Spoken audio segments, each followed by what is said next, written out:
కారం రంగు రుచితో ఉంటుంది. ఆచి మిరపపొడి అదరగొట్టే కారం రంగు రుచి. పేదల జీవితాల్లో మార్పు తీసుకొచ్చేందుకే P4 కార్యక్రమాన్ని చేపట్టామన్నారు ఏపీ సీఎం చంద్రబాబు. పోటీ ప్రపంచంలో అనేక మంది సంపద సృష్టిస్తున్నారని, వాళ్ళు తిరిగి సమాజానికి ఎంతో కొంత ఇవ్వడానికి ముందుకొస్తున్నారని తెలిపారు. అలాంటి వాళ్ళు బంగారు కుటుంబాలకు మార్గదర్శులుగా మారుతున్నారన్నారు. 2000లో విజన్ 2020 తయారు చేస్తే ఆ రోజు సమైక్య ఆంధ్రప్రదేశ్కి చాలా మందికి అర్థం కాలేదు. ఆ రోజు నన్ను విమర్శించారు.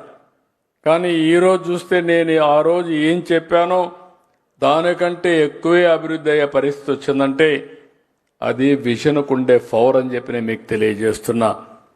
2047 ఎప్పుడో కాదు, మీరు గుర్తుపెట్టుకోవాలి. ఈరోజు 2025కి వచ్చాం. ఇంకొక 22 సంవత్సరాలు. ఈ 22 సంవత్సరాల్లో భారతదేశం నెంబర్ 2 కానీ నెంబర్ 1 తయారయ్యే అవకాశం ఉంది. అందులో ఆంధ్రప్రదేశ్ భారతదేశంలో నాకు ఏమాత్రం అనుమానం లేదు. ఇంత మునిపే మన మిత్రుడు చెప్పినట్టు మళ్ళా మీరంతా వైకుంఠపాడు ఆడితే తప్ప కంటిన్యూగా కన్సిస్టెంట్గా గవర్నమెంట్ ఉంటే 2047కి భారతదేశంలో అగ్ర రాష్ట్రానికి చిరునామాగా ఆంధ్రప్రదేశ్ ఉంటుంది. దీంట్లో అనుమానమే లేదు. అలాంటి దీంట్లో మనం గుర్తుపెట్టుకోవాల్సింది ఆర్థిక అసమానతలు తగ్గించే వ్యవస్థకు రూపకల్పన చేసుకోవాల్సిన అవసరం ఉంది. నేను ఇక్కడ చెప్పే మాట మీరందరూ కూడా ఒకటే గుర్తుపెట్టుకోవాలి.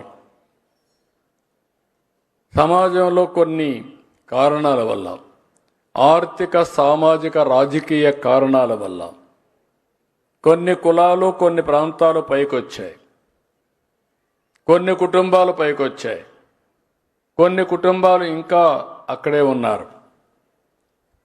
అయితే ఈరోజు మనం కొన్ని ప్రపంచంలో దేశాలు కూడా చూస్తే ఆ రోజు తీసుకున్న ప్రభుత్వ విధానాల వల్ల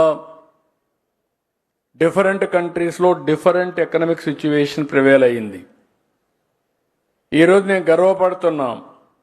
అటు కేంద్రం ఇటు రాష్ట్రం తీసుకున్న నిర్ణయాల వల్ల ఆర్థిక అసమానతలు తక్కువ ఉండే దేశాల్లో ప్రపంచంలో మనం 4వ స్థానంలో ఉన్నామంటే అది దేశం యొక్క గొప్ప విషయం. ఇది నరేంద్ర మోడీ గారు సాధించిన విజయం అని చెప్పి కూడా నేను మీకు తెలియజేస్తున్నా.